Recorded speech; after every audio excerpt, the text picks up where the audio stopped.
Oke, nah, hari ini kuliah 9 ya. Kuliah 9, minggu depan kuliah 10. Kuliah 10 kita bawa laptop ya, pakai laptop ya. Karena makin ke sana makin sulit ya. Jadi kalau digunakan, bisa nggak hitungan manual? Bisa, tapi Anda akan semakin capek gitu ya. Oke, hari ini kita kuliah 9, lanjutan dari kuliah sebelumnya, regresi berganda. Ya, jadi ini kuliah ini menentukan hipotesis ya. Nah, menentukan hipotesis. Oke. Jadi ada dua uji hipotesis ya. Yang pertama adalah uji hipotesis F ya, F atau F hitung ya, atau signifikansi model gitu ya, uji F. Dan yang kedua adalah uji T. Nah, uji T hari ini saya tidak menampilkan secara manual ya. Jadi harapannya minggu depan kita membahas uji T. Kenapa? Karena kalau kita harus membahas uji T itu tidak cukup satu pertemuan, dia harus 2 pertemuan. Karena kita harus mencari varian, simpangan, standar error ya. Baru bisa mencari nilai uji T ya, sehingga bukan tidak mungkin ya, mungkin saja, tapi 2 pertemuan kita buang hanya untuk mencari nilai T, padahal sekarang kita bisa pakai software gitu ya. Nah, oke, kita mulai saja ya. Jadi pertanyaan mendasar dari uji hipotesis ya. Pertama adalah Anda harus mengingat kembali cara mencari korelasi ganda dan koefisien determinasi pada kuliah 5. Ya, jadi Anda harus mengingat lagi. Jadi kuliah ini ada hubungannya dari kuliah sebelum-sebelumnya ya, sehingga Anda tidak bisa melepaskan kuliah sebelumnya untuk materi selanjutnya ya. Jadi ada hubungannya. Ya. Nah, terus juga Anda harus ingat kembali kuliah 8 yang minggu lalu, Sabtu lalu ya. Kenapa? Karena kita harus melihat data-data atau variabel-variabel dari kuliah sebelumnya ya. Jadi ini sangat bergantung pada kuliah 5 dan kuliah 8. Ya. Oke, nah, dalam mencari uji hipotesis ya. Oke, ya, terus pertanyaan selanjutnya adalah apa itu uji hipotesis? Apa itu hipo? Apa itu tesis ya? Jadi hipotesis itu pendugaan ya, pendugaan. Namanya pendugaan berarti masih lemah kesimpulannya. Ya, tesis itu semacam kesimpulan. Hipo itu lemah, kalau hiper lebih ya.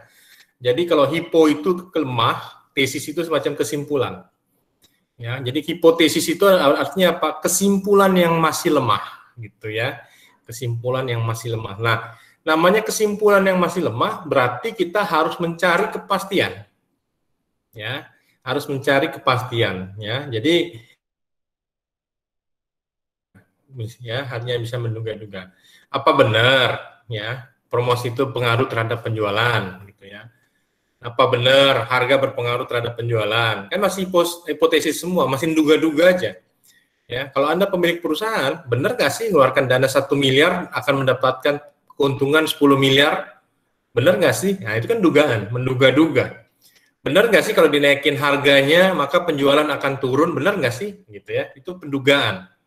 Ya, jadi pendugaannya masih lemah. Nah, sehingga namanya pendugaan butuh kepastian, gitu ya. Sama, benar nggak sih si A suka sama saya, gitu ya? Itu kan menduga-duga, ya. Namanya menduga-duga. Nah, terus supaya itu gimana? Anda butuh kepastian. Ya sama ya dalam hidup ini. Ya ternyata angka-angka itu bisa menerjemahkan apa yang menjadi kehidupan kita. Ya, benar nggak sih saya bisa diterima kerja di situ? Itu kan pendugaan. Sehingga Anda butuh kepastian. Ya, jadi hipotesis itu apa? Hipotesis itu adalah semacam kesimpulan yang masih lemah. Ya, namanya kesimpulan masih lemah berarti ada beberapa jawaban atau beberapa dugaan, gitu ya. Sehingga Anda harus memiliki kepastian di situ. Nah, namanya kepastian, ya, namanya kepastian berarti Anda harus menghitung berapa kepastian tersebut. Caranya bagaimana? Ada 2 cara. Ya, ada 2 cara dalam menghitung kepastian tadi. Ya, kepastian ya tadi. Menguji hipotesis namanya. Mencari kepastian itu berarti menguji hipotesis. Ya, uji hipotesis itu ada 2. Pertama adalah uji hipotesis F. Ya, uji hipotesis F. Uji hipotesis F itu apa? Uji simultan. Jadi semua variabel diuji bersamaan. Ya, kemarin kita punya variabel X1 promosi misalnya, X2 harga misalnya, ya, itu diuji dengan penjualan. Ya, jadi X1 dengan X2 diuji bersamaan terhadap penjualan. Ya, jadi ujinya bersama-sama, semua variabel diuji barengan, simultan, bersamaan, berbarengan diuji. Nah, itu kira-kira menghasilkan kepastian yang seperti apa, gitu ya. Nah, itu uji hipotesis F. Nah, ada uji hipotesis selanjutnya adalah uji hipotesis T atau uji hipotesis secara parsial. Jadi masing-masing variabel diuji. Maksudnya bagaimana? Apakah variabel X1 berpengaruh terhadap penjualan? Apakah variabel X2 berpengaruh terhadap penjualan, gitu ya. Jadi satu persatu terhadap Y-nya, ya. Jadi kalau uji hipotesis F, ya, langsung bersamaan uji variabel X1, X2 terhadap Y. Apakah promosi dan penjualan berpengaruh terhadap apakah promosi dan harga berpengaruh terhadap penjualan? Itu simultan barengan. Ya, tapi kalau uji T, ya, parsial satu persatu. Apakah promosi berpengaruh terhadap penjualan? Apakah harga berpengaruh terhadap penjualan? Gitu ya, diujinya satu persatu variabel-variabel. Ya, nah, jadi hari ini, ya, kita akan mencari uji F, ya, dengan cara mencari F hitungnya. Hipotesis F dengan cara pertama adalah mencari F hitungnya. Yang kedua adalah cara mencari F tabelnya. Nah, yang ketiga cara membaca arti uji hipotesis F. Ya, ini. Ya, untuk uji F. Untuk uji T, kita hanya sampai yang bagian A. Cara mencari T tabelnya saja. Ya, kenapa? Bisa kita kenapa nggak mencari T hitungnya?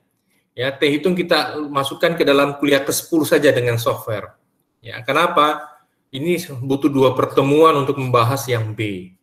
Ya, Anda harus menghitung variannya, harus menghitung standar errornya, menghitung standar error koefisien regresi, menghitung deviasinya dan sebagainya. Jadi banyak tahapan-tahapan yang tidak bisa digunakan, bisa dipakai dalam satu pertemuan. Ya, sangat banyak sekali. Toh sekarang sudah ada perkembangan, ya. Kita coba caranya dengan software minggu depan, baik SPSS maupun Excel, ya. Yang terpenting adalah yang C, ya. Anda tahu cara bacanya, ya. Jangan sampai nanti sudah dihitung dengan software, Anda nggak bisa membacanya. Nah, ini keterlaluan menurut saya, ya. Sehingga kuncinya adalah sebenarnya Anda harus mampu membaca uji hipotesisnya tadi, ya, baik uji hipotesis F maupun uji hipotesis T. Oke, nah gini, ya, kenapa ini penting? Kenapa ada perbedaan uji hipotesis simultan, ada uji hipotesis parsial? Jadi gini, kalau Anda pasti sering dengar pada saat bulan Idul Fitri, ya, Lebaran, ya, pasti di situ ada Anda sering ditawarkan barang, ya, beli 3 100.000, promo beli 3, ya, lagi promosi beli 3 100.000, ya, atau beli 3 90.000, ya, beli 2 gratis 1 dibilangnya, gitu ya, ya, beli 2 gratis 1 berapa? 90.000. Anda beli nggak? Biasanya Anda beli karena promonya itu menggiurkan. Beli 2 gratis 1. Jadinya beli 3 kan? Berapa harganya dua barang ini? Ya, 90.000. Anda beli? Biasanya kalau Lebaran kita beli. Ya, paham ya? Ya, kita beli biasanya. Nah, tapi pertanyaannya, kalau lagi nggak Lebaran, ya, dia tidak ada promo. Ya, harganya 30.000. Anda beli nggak? Enggak. Ya. Nah, itu sama seperti itu. Jadi pada saat hanya menyajikan angka saja, angka tadi satu baju 30.000, Anda beli nggak? Enggak Anda beli. Kenapa? Hanya ada harga yang tercantum di situ. Ya, secara parsial hanya harga yang tercantum terhadap penjualan. Ya, pada saat Anda mau ditawarkan harga satu kaos 30.000, Anda nggak mau beli. Ya, tapi ada promosi, ya, beli 2 gratis 1, harga kaosnya 90.000, Anda beli, Anda beli. Kenapa? Ada promosi di situ. Beli 2 gratis 1. Nah, kalau dihitung itu sama nggak harga kaosnya? Sama. Berapa? 30.000 satu kaos. Anda bahkan beli 3. Ya, logikanya seharusnya Anda dengan harga yang sama kan harusnya kan dapat bonus dong. Tapi kan enggak. Ya. Sehingga apa? Sehingga promosi itu menutupi harga. Ya. Nah, itulah fungsi jadi uji F tadi. Ya, kalau harga saja ya terhadap penjualan seperti apa? Orang nggak mau beli misalnya. Karena yang muncul harga saja. Nah, itu seakan-akan hipotesis T saja. Hanya satu variabel terhadap penjualan. Tapi begitu digabungkan antara variabel, ada variabel harga dan ada variabel promosi di situ, ya, terhadap penjualan. Ya, sehingga apa yang terjadi? Uji F-nya ini secara simultan menunjukkan sesuatu. Ya. Oke, sampai di sini ada yang mau bertanya nggak? Sampai di sini ada yang mau bertanya? Paham dengan uji F dengan uji T?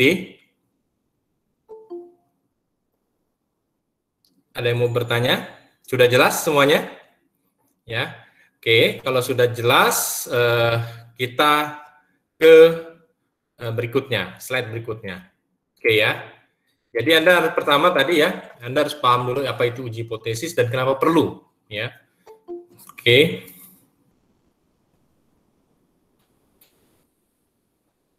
Nah, ini masih menggunakan contoh soal yang minggu lalu ya. Jadi saya nggak menerangkan ini, ya. Saya tidak menerangkan ini. Ini soal minggu lalu, ya. Sehingga Anda pastikan minggu lalu kan diminta mencari nilai B1, B2, nilai A, persamaan regresi, apa dari persamaan regresi tadi. Oke? Ya, saya tidak membahas ini, cuma data yang digunakannya sama dari soal minggu lalu, karena ini adalah kelanjutan dari kuliah sebelumnya. Ya, jadi Anda menggunakan data kuliah sebelumnya, ya, kita pakai untuk menghitung uji F dan uji T, ya. Jadi saya tidak membahas ini hanya untuk menunjukkan bahwa soal yang digunakan itu sama, ya. Oke. Nah, ini juga ya, saya juga mau menunjukkan bahwa yang digunakan ini sama dari kuliah sebelumnya. Kenapa? Karena kita harus menggunakan variabel X1Y, sigma X1Y, ya. Terus sigma X2Y, ya, dan sigma Y kuadrat. Nah, kita menggunakan 3 variabel ini nih. 3 angka-angka ini, ya. Nah, kenapa saya sampaikan bahwa kita harus punya data sebelumnya, ya, karena kita masih menggunakan 3 variabel ini, yaitu sigma X1Y, sigma X2Y, dan sigma Y kuadrat, ya. Oke, jadi saya tidak membahas cara menghitungnya ini lagi karena asumsinya ini sudah diperoleh pada kuliah sebelumnya.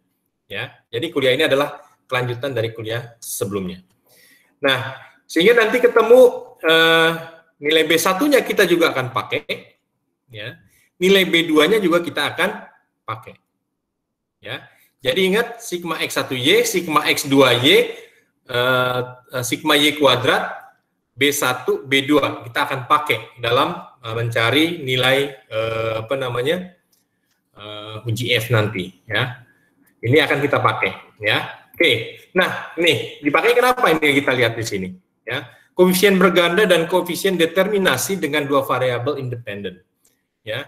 Kita lihat di sini koefisien berganda, ya, koefisien korelasi berganda ini kurang ya. Koefisien korelasi berganda hubungan antar variabel independen dengan dependennya. Nah, ini yang saya sampaikan tadi. Kita masih menggunakan tadi ya, angka-angka B1, B2, sigma X1Y, sigma X2Y, dan sigma Y kuadrat. Ya, untuk mencari nilai R. Oke. Nah, kita tadi masih menggunakan angka tadi. Nah, sehingga tadi kita sudah dapat bahwa angka-angka ini ya kita peroleh ya. Sigma X1Y itu 18, sigma X2-nya sigma X2Y-nya adalah 6, sigma Y kuadratnya adalah 10. Ya, kita sudah dapat ya 18, 6, 10. B1-nya 0,559, B2-nya min 0,051. Nah, sehingga ini dimasukkan ke dalam persamaan. Dimasukkan ke dalam persamaan ya kita dapat tadi B1-nya adalah 559 ya. Terus dikali dengan X1Y. X1Y-nya adalah 18 ya, X1-nya adalah 18. Ya, ditambah ya, karena ini adalah negatif, bedonya ya, min 0,051 dikali 6. 6-nya dari X2Y. Dibagi dengan sigma Y kuadrat, yaitu 10. Ya, setelah itu kita hitung ya, 10 ini kan 0,559 kali 18 itu hasilnya 10,062 ya, min 0,051 kali 6 itu hasilnya 0,306 ya, dibagi 10. Nah, kemudian kita kerjakan dulu, ini dikurangi, dapatnya 9,756 dibagi 10 ya, baru kemudian diakar ya. Jadi ini ya, 9,756 dibagi 10 adalah 0,976. 0,976 itu diakar sama dengan 0,988. Ya, kita dapat nilai R-nya adalah 0,988. Nah, selanjutnya adalah kita mencari koefisien determinasi, ya, seberapa besar variabel independen dapat menjelaskan variabel dependen. Ya, ingat, rumusnya sama kan dengan R kuadrat, rumusnya sama dengan R. Yang membedakan apa? Akar. Ya, sehingga kalau gitu gimana? Ya, kalau gitu kita tinggal kuadratkan saja, ya. Atau ini sebenarnya adalah nilai R kuadrat ini, ya. 0,976 ini adalah nilai kuadrat, ya. Atau bisa juga R kuadrat sama dengan, karena ini R-nya adalah 0,988, 0,988 dikuadratkan adalah 0,976. Nah, nilai R kuadrat inilah yang akan kita gunakan, ya, yang akan kita gunakan ke dalam mencari uji hipotesis F nanti, ya. Oke. Nah, sekarang sebelum masuk di pertanyaan, oke, jelas ya, masih mudah. Oke. Selanjutnya adalah bagaimana mengetahui model tersebut valid, ya. Nah, kita bagaimana membuat hipotesis F, bagaimana cara mencari F hitung, bagaimana mencari F tabel, bagaimana mengetahui validitas model dengan F hitung, apa maknanya. Oke, kita masuk ke sini. Pertama adalah kita membuat hipotesis F, ya, hipotesis F.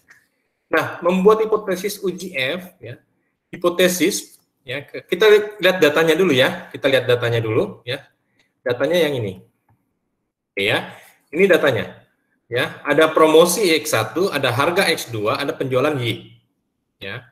Nah, kita mau mencari kalau simultan itu artinya apa? Promosi dan harga terhadap penjualan bersama-sama. Ya, bersama-sama. Ya. Berarti kita mau mencari hubungan, bukan mencari hubungan, mencari pengaruh antara promosi dengan harga terhadap penjualan. Ya. Oke, berarti kita harus membuat namanya hipotesis. Hipotesis itu apa? Pendugaan. Ya, pendugaan, ya. Nah, harus diawali selalu dengan H0 sama dengan 0. Nah, penyakitnya pada saat nyusun skripsi, itu nggak pernah ditulis H0 sama dengan 0. Langsung diduga terdapat pengaruh, oh itu salah. Ya, selalu di dalam membuat uji F, kita buat seperti ini. H0 sama dengan 0, artinya apa? Hipotesisnya itu sama dengan kosong. Kosong itu apa? Nggak ada pengaruhnya, gitu bunyinya. Ya, H0 sama dengan 0, berarti hipotesis awal itu sama dengan kosong. Apa artinya? Tidak ada pengaruh. Ya, namanya 0 kan tidak ada pengaruh.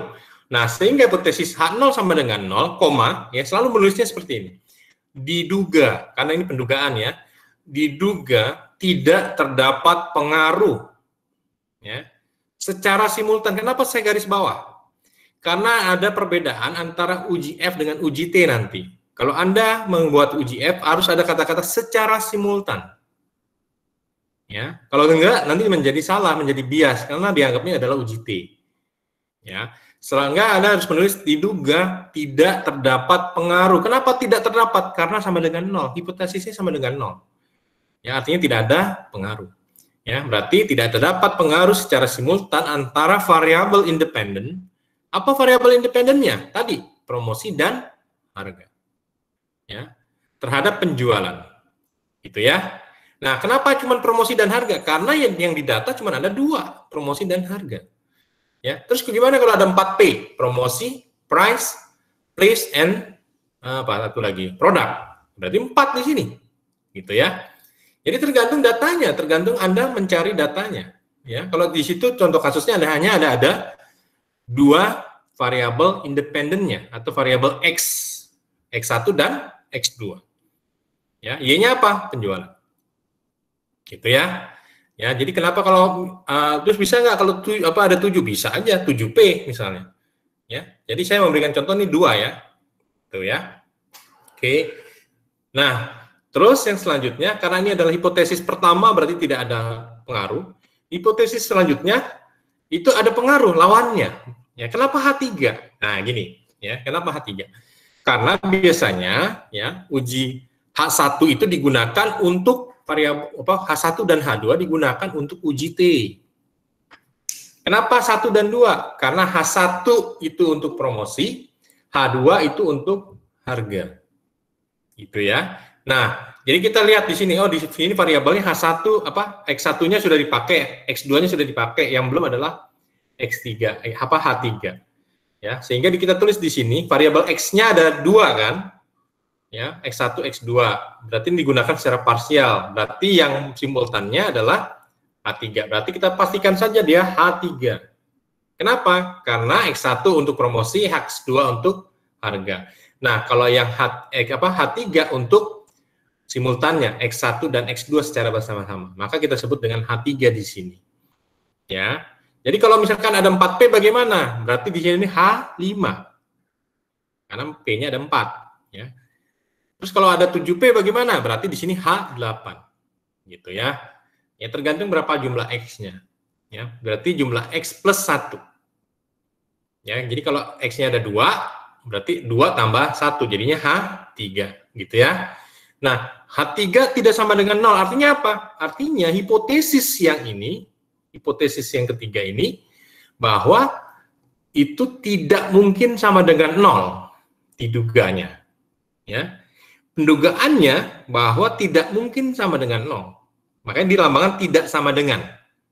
Ya. Nah, sehingga bunyinya apa? Diduga terdapat pengaruh, ya kan? Ya, tidak sama dengan 0 berarti sama dengan selain 0, ya. Kalau sama dengan 0 kan tidak terdapat. Ya, kalau tidak sama dengan 0 berarti diduga terdapat pengaruh. Gitu ya. Ingat kata kuncinya adalah secara simultan. Sekali lagi, secara simultan antara variabel independen, promosi dan harga terhadap penjualan. Ini hipotesis ya, kita membangun hipotesis. Oke. Nah, sampai situ paham? Ada yang mau bertanya? Ada yang mau bertanya sampai di situ dalam membangun hipotesis? Oke, tidak ada. Kalau tidak ada, kita coba untuk membuat ujinya, ya, uji hipotesisnya, ya. Oke, kita lihat di sini, ya, uji hipotesis, ya. Jika F hitung, ya, jadi nanti kita mencari F hitung dan F tabel, ya. Kita mencari F hitung dan F tabel. Nah, berarti di sini uji hipotesisnya, jika F hitung kurang dari F tabel, ya, dengan alfa yang ditentukan, berarti kita menentukan alfanya berapa persen? 5%, 10%. Ya. Jadi kita menentukan nanti. Jadi kalau misalnya kita percaya pada datanya itu adalah 95%, maka alfanya adalah 5%.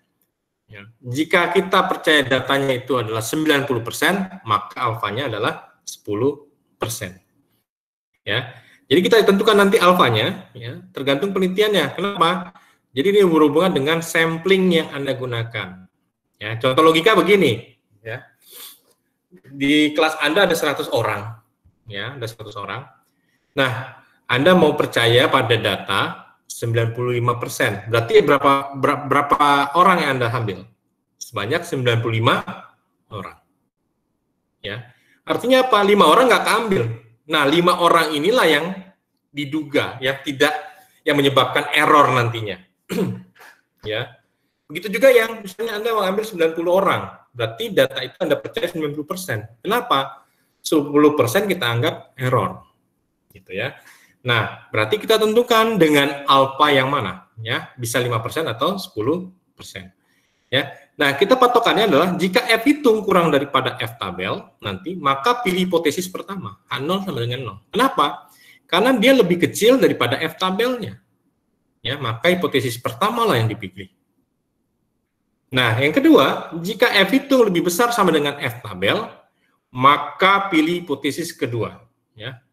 Maaf ya, bukan H1 nih, H3 ya. Ini H3.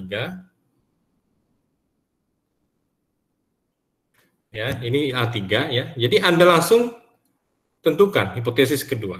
H3 tidak sama dengan 0. Ya, ini aturannya. Ya. Nah, sekarang coba kita mau mencari nilai F hitungnya ya. F hitungnya ya. Ini materi keduanya, cara mencari F hitung. Ya, cara mencari F hitung ya. Kita lihat di sini ada R kuadrat, ada K, ada N. R kuadrat kita sudah dapat angkanya. Dari mana ini? R kuadrat itu ini 0,976. Ya, ingat ya, kalau situ sudah R kuadrat jangan dikuadratkan lagi nanti. Ya, dipakai aja langsung angka ini. Ya, penyakitnya apa? Nanti R kuadrat masukin angka ini dikuadratkan. Salah ya. Jadi kita langsung pakai aja 0,976 ini. Ya. Oke, di sini ya, nilai F hitungnya R kuadrat ya dibagi K kurang 1. Apa itu K? K itu adalah jumlah variabel. Baik variabel terikat maupun variabel bebasnya. Ya, kita lihat variabel bebasnya berapa atau independennya. Ada 2. Apa aja? X1 dan X2. Ya, variabel terikatnya apa? 1. Apa itu? Variabel Y. Apa itu? Penjualan. Berarti total K, total variabelnya itu ada X1, ya, X2 dan Y. Berarti ada 3 variabel. Ya, ada 3 variabel. X1, X2, Y. Kalau 4P bagaimana? Kalau 4P berarti X1, X2, X3, X4, Y. Ada 5 variabel. Gitu ya. Kalau 7P bagaimana? Berarti X1, X2, X3, X4, X5, X6, X7, Y. Ada 8 variabel. Ya, dalam kasus ini ada 3 variabel. Kenapa? X1-nya adalah promosi, X2-nya adalah harga, Y-nya adalah penjualan. Ya, jadi K ada 3. Nilainya adalah 3. N-nya berapa? Kita lihat tadi ya, N-nya itu jumlah datanya ya, ini ada 5. 1 2 3 4 5. Yang ini jumlah ya, bukan data, ini penjumlahan ya. Ya, berarti jumlah data ada 5. Berarti N-nya adalah 5. Nah, N-nya adalah 5. Nah, kita sudah dapat angkanya semua ya. Sehingga kita cukup masukkan ke dalam formula ini 0,976 itu mana ini?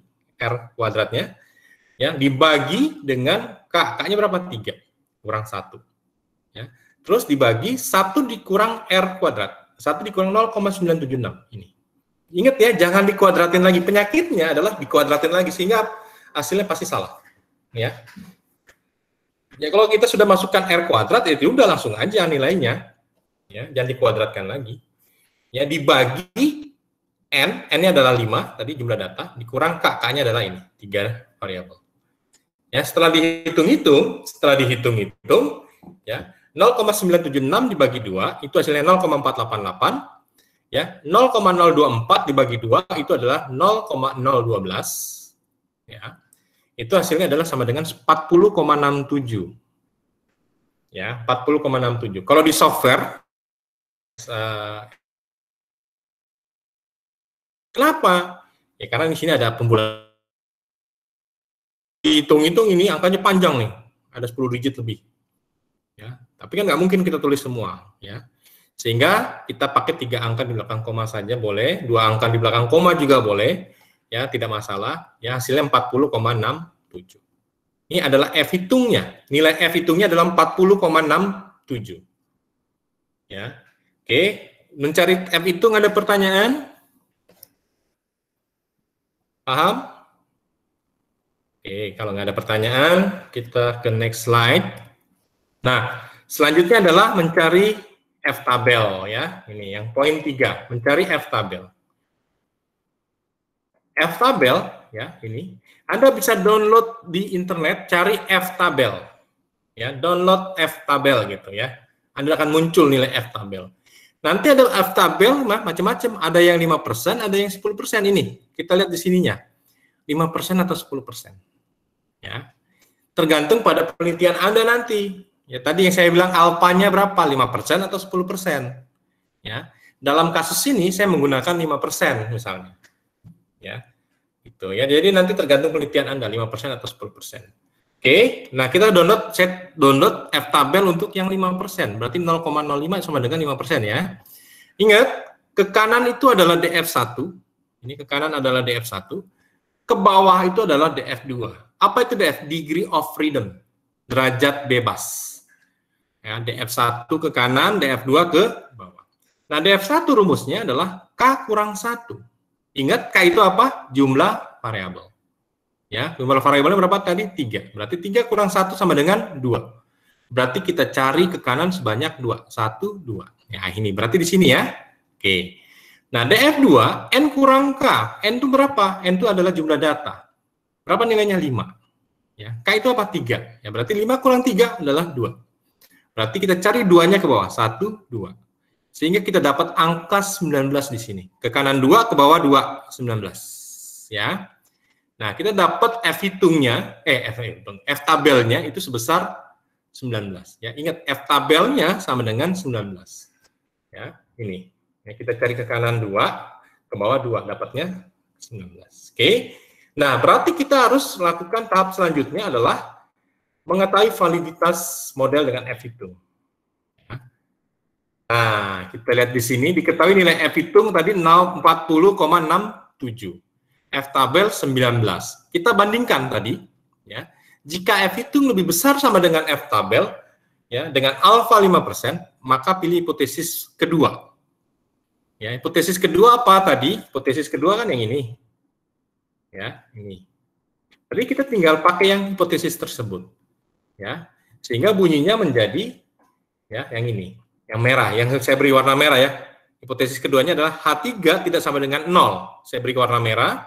Ya, H3 tidak sama dengan 0, diduga terdapat pengaruh secara simultan antara variabel independen, yaitu promosi dan harga terhadap penjualan. Ingat tadi, ya, seperti orang membeli kaos, kalau harga saja, yang ditampilkan satu kaos 30.000, banyak orang yang tidak mau beli, males. Padahal, terus ada promosi, ya, beli 2 gratis 1, harganya 90.000. Wih, ada promosi nih, ya, Anda beli. Ya, bahkan kan beli 2 gratis 1, harganya berapa? 100.000. Anda beli nggak? Beli. Waktu satu harga 30.000 satu kaos dengan kaos yang sama, satu kaos 30.000. Anda beli nggak? Enggak. Tapi masuk iklan di situ, harga dinaikin.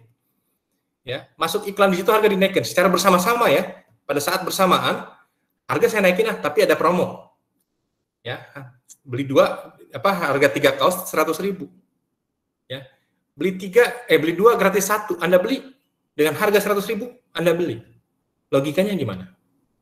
Harganya naik. Ya. Anda beli, padahal harga lebih mahal nggak? Lebih mahal. Tapi Anda beli karena ada promosi di situ. Padahal harga dinaikin. Kena tipu kan kita.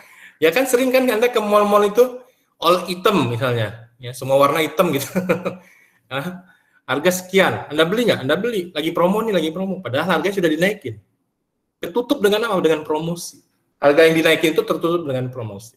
Itulah kehebatan ilmu statistik. Dipakai dalam ilmu pemasaran. Ya. Kenapa? Karena dilihat dari sini nih. Kalau mau, jangan naikin harga saja, lakukan promosi sehingga penjualan naik. Ya, jadinya sesuatu hal yang kita sendiri kadang-kadang ketipu dengan promosi. Ya, itu yang terjadi. Oke. Nah, sampai sini ada yang mau bertanya? Hipotesis? Ada yang mau bertanya? Bisa semua? Oke, kalau nggak ada yang bertanya. Insya Allah bisa. Ya, oke, jelas ya.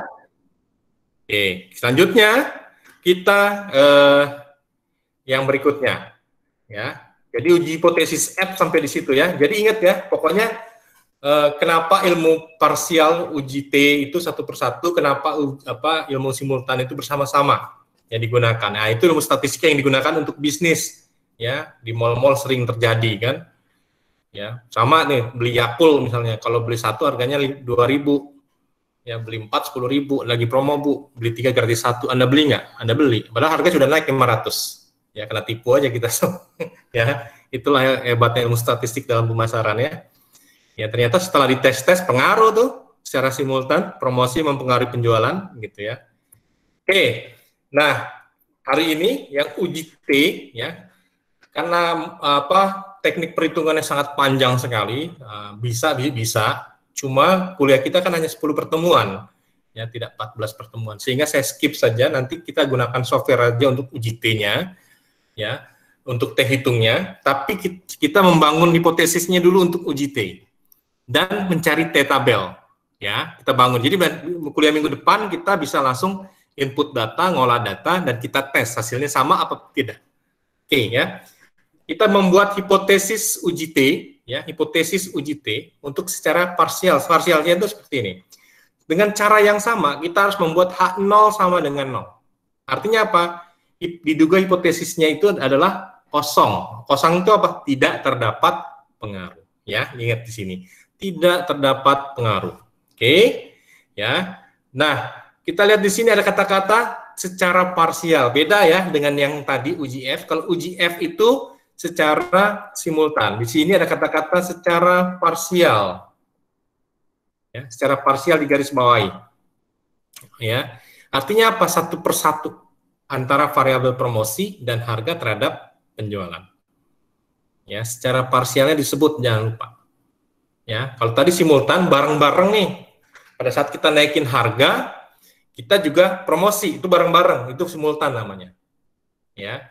Nah, kalau ini parsial artinya apa? Satu persatu, promosi aja, harga aja, ya, terhadap penjualan. Nah, terus yang kedua, hipotesis kedua adalah H1 tidak sama dengan 0.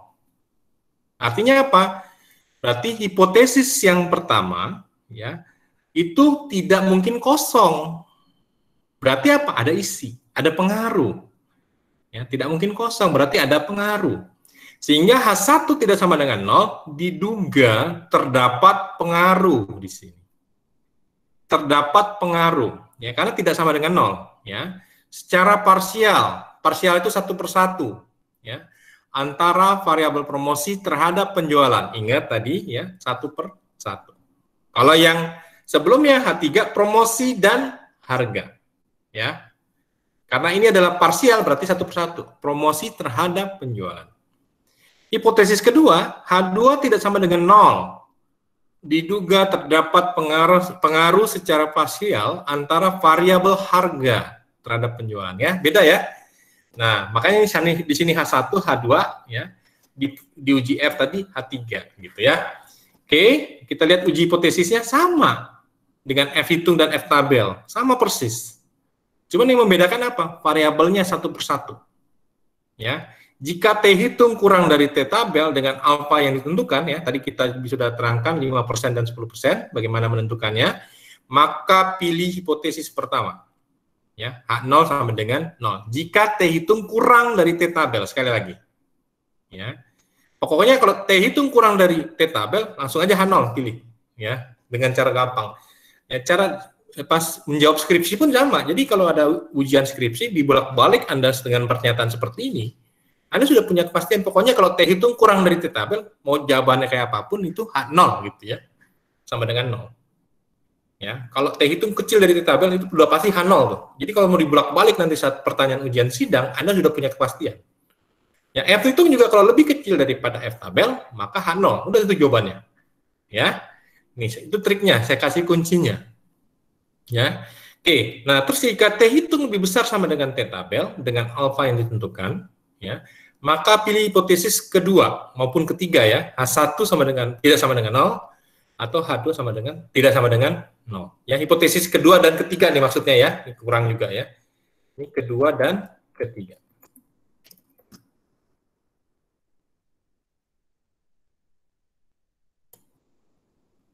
Oke.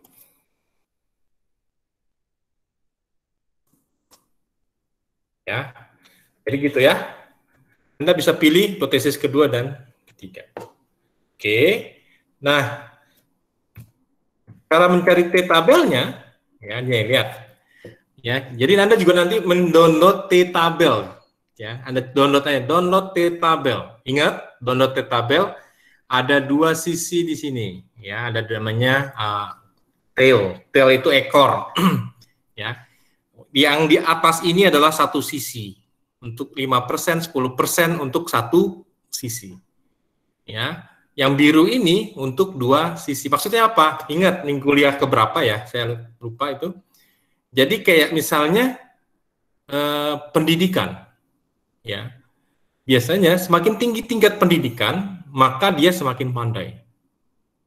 Ya kan? Semakin tinggi tingkat pendidikan, maka dia akan semakin pandai. Satu sisi dia. Semakin tinggi, makin pandai. Ya kan? Kenapa? Ya udah pasti nggak sekolah dengan orang kuliah, pasti lebih pandai orang yang kuliah. Satu sisi saja ngeliatnya. Tapi kalau misalnya ya semakin tua, apakah semakin bekerja keras?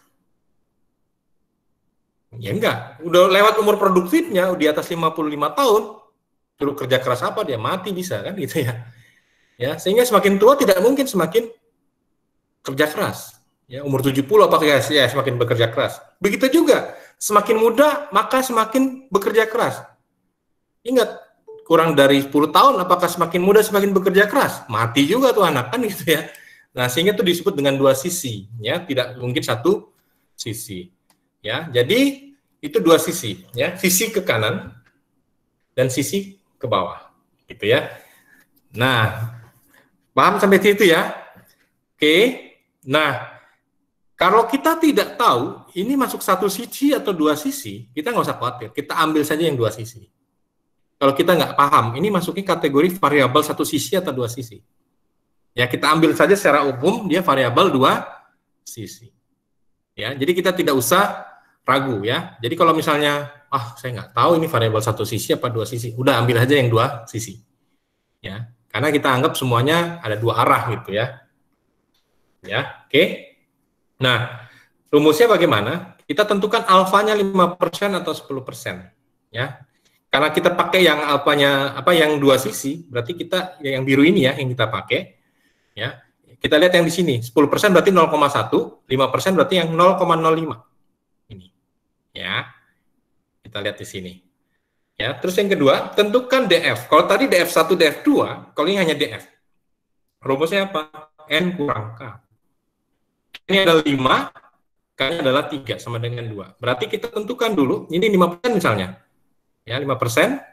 Nah, DF-nya ke bawah, ya. DF-nya ke bawah. Kalau kita lihat bahwa di sini DF-nya adalah 2, maka kita turun ke bawah 2. Persen ke bawah adalah 2. Berarti 4,3. Gitu ya. Kalau 10% berarti 2,9. Ya, ini adalah 4,3. Nah, sampai sini cara mencari T tabel. Ya, cara mencari T tabel. Ya. Nah, oke, sampai sini T tabel sudah selesai. Untuk mencari T hitung, ada kuliah berikutnya. Ya, karena lebih baik kita menggunakan software Excel atau SPSS. Ya. Jadi pastikan minggu depan kita menggunakan laptop atau PC. Ya, silakan aja Anda gunakan laptop atau PC. Terus saya nggak punya laptop Pak, ya Anda nggak bisa ngolah berarti.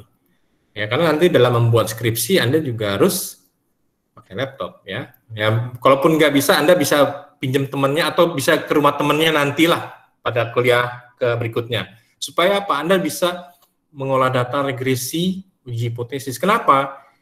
Karena ya di sana banyak pertama yang menawarkan latihan mengolah data dengan SPSS untuk regresi. 800.000 Anda bayar. Ya. Yang kedua minta tolong olahin data. 1.500.000 Anda bayar. Sayang uangnya, mendingan Anda belajar aja ya, sebentar cara mengolah datanya ya. Nggak perlu susah, nggak perlu bayar, Anda ngerjakan sendiri, paham sendiri. Ya, ngapain ya? Banyak tuh teman-teman Anda, senior-senior Anda yang kemarin skripsi itu bayar olah data di Depok. Bayar 800.000 ya. Untuk pelatihannya bayar 800.000, olah data regresi, saya ketawa aja kan. Ya, olah data 1,5 juta, mending kalau benar lagi. Ya, di Depok. Ya, akhirnya ujian salah juga ya. Bayar lagi dia. Kan sayang uangnya. Ya, lebih baik Anda minggu depan pastikan ya. Anda kalaupun nggak punya laptop, ke temennya lah, ke rumah temennya siapa yang saya boleh nggak bergabung join ya. Pakai bareng-bareng aja ngerjakan nggak apa-apa ya. menggunakan laptop bareng-bareng. Malah lebih bagus kan, jadi saling tukar pikiran. Ya. Nah, sehingga apa? Pastikan minggu depan menggunakan laptop atau PC dan sudah terinstall SPSS atau Excel yang sudah ada analyze datanya. Ya. Jadi Anda pastikan itu. Ya.